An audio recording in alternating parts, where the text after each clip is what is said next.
tinanong ng isang congressman kung involved ba raw ako, sinabi hindi naman. So, kaya sabi ko, kanina yon, no? Iba yung pinalabas yung matrix. Sabi ko nga, alam mo, panahon ng eleksyon ngayon, siraan.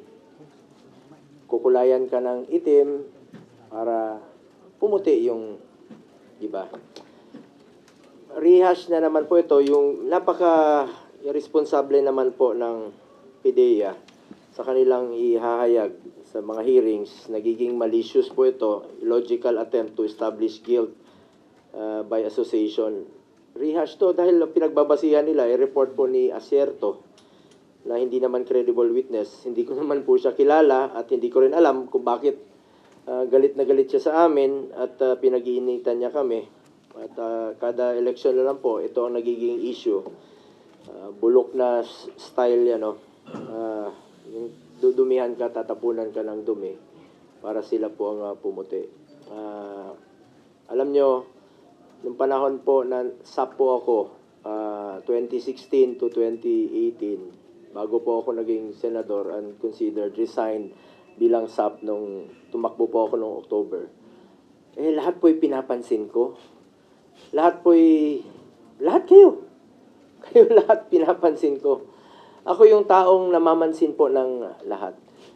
Ngayon, uso yung picture taking, kahit sino na lang papapicture, ninong ka rito, nakakasama mo sa isang dinner o saan pa man, nakakalamuha mo. Hindi naman maiwasan na maraming magpapapicture. Hindi mo naman matanong-tanong kung sino sila, sino yung nakakausap mo at sino nagpapapicture sa'yo. Alam naman, isa-isahin mong tanungin. At sa maalala nyo po, 2016, nung nangampanya po si dating Pangulong Duterte, ay ang kanyang pinangako na labanan po niya ang illegal na droga. Fight against illegal drugs, fight against criminality, fight against corruption in government. Yun nga po, namimiss na po ng tao ngayon. Subalit, isa lang po masasabi ko sa lahat, sa sambayan ng Pilipino. Paulit-ulit to Paulit-ulit, after a year, after a month, lalabas na naman yung litrato, sasabihin na kaibigan mo. Paulit-ulit lang po ito. Ito lang po masasagot ko dyan. Galit po kami sa droga. Galit po kami sa droga at galit po kami sa mga drug lord. Kaya hindi po ako pwede magiging close kahit sa sino mang drug lord. At hindi po ako papayag. Sinabi na nga ni dating Pangulong Duterte niya, kung alam niyang drug lord ito si Michael Yang, papatayin niya. Ako naman po ay nagtatrabaho lang at lahat po ay pinapansin ko. Lahat kayo pinapansin ko. Hindi po ako suplado na tao. At alam niyo po yun. So ulitin ko lang po, hindi po kami close friends ni Alan Lim at mas lalong hindi po ako involved sa illegal drugs. Sa katunayan, galit po kami sa illegal na droga, galit po kami sa mga drug lords. Buti na lang po, naklaro kanina, tinanong, pakicheck nyo na lang po, natanong mismo yung PIDEA, sinabi naman ng PIDEA, hindi naman po ako involved sa illegal drugs. Sir, hindi po kayo close friends, but tagal na po yung times Lahat naman pinapansin ko. Yung mga nagpapapicture kay dating Pangulong Duterte, kahit mayor pa siya noon, nagpapapicture sa kanya, pansinin mo siyempre. Lahat naman kayo pinapansin ko. Hindi po ako suplado, lahat pinapansin ko. So ulitin ko lang po, walang katotohanan na close friends po kami nung nandun sa matrix na si Alan Lim. At dapat po maging responsable po ang lahat, no? Lalo na po nasa gobyerno sa kanilang magiging report. Kasi paulit-ulit na po to. Walang katapusan po ito. Bukas, sa susunod na buwan, may litrato, sasabihin, kakilala mo, katabi mo. Walang katapusan. Kaya ulitin ko po, galit po kami sa illegal na droga, galit po kami sa drug lord. Kaya hindi po namin papayagan na meron pong drug lord na ka-close sa amin. Hindi po kami papayag sa ganun. At alam po ng sambayan ng Pilipino yan.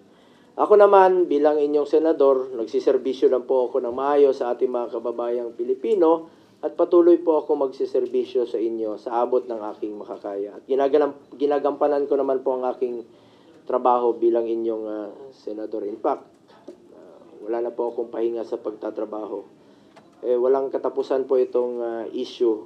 Pilit nilang nililihis po ang issue kung ano ba talaga ang naging totoong sitwasyon ngayon sa peace and order, lalo na po na dito sa illegal na droga.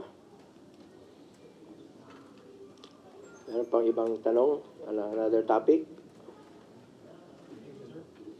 Sir, doon na po sa Pogo kahapon, doon sa closing ng Pogo hearing, Oo. merong pinakitang picture na parang matrix si Senator Tiveros on top of it si former President Duterte. Sinabi ko na po sa inyo, hindi siya papayag na meron pong drogista na kakilala niya o kaibigan niya na pumapasok sa droga. Sinabi na niya mismo na siya mismo ang papatay kay Michael Yang kung alam niyang nasa droga po ito. Kung totoo man na, ang tanong nga dyan kung may ebidensya ba? There's enough evidence, no? Napaka-unfair naman kay dating Pangulong Duterte. Siya mismo ang galit sa droga, tapos siya ngayon magpoprotekta ng droga. Napaka-imposible po nun. Kilala ko siya, kilala ko po yung tao yun. Galit talaga sa droga yun at totoong galit talaga sa droga. At galit rin po sa mga drug lord.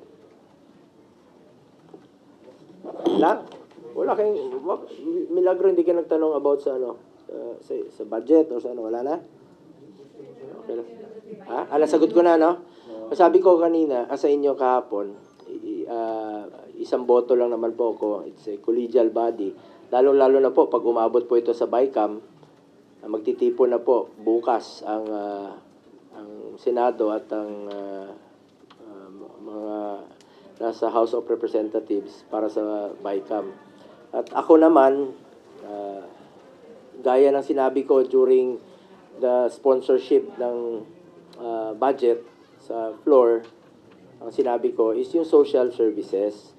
Kung alam mo, mas makakatulong po kung mas maraming nasa gobyerno ang gustong tumulong, ang makikinabang po dito yung mga kababayan nating mahirap. Social services po ang tinutukoy ko. Ibig ko sabihin, ito po mga burial, medical assistance, tulong sa mga mahirap na hindi na nila kailangan pang magmakaawa sa iba't ibang ahensya ng gobyerno. Kung komportable naman silang lumapit dito sa isang opisina o sa ahensya, bakit po ipagkait kung meron namang mga taong gustong tumulong pa? Kaya social services po ang aking gustong madagdagan na pondo. Ibig sabihin, pangtulong po ito sa mga mahirap at makikinabang dito ang mga mahihirap nating kababayan.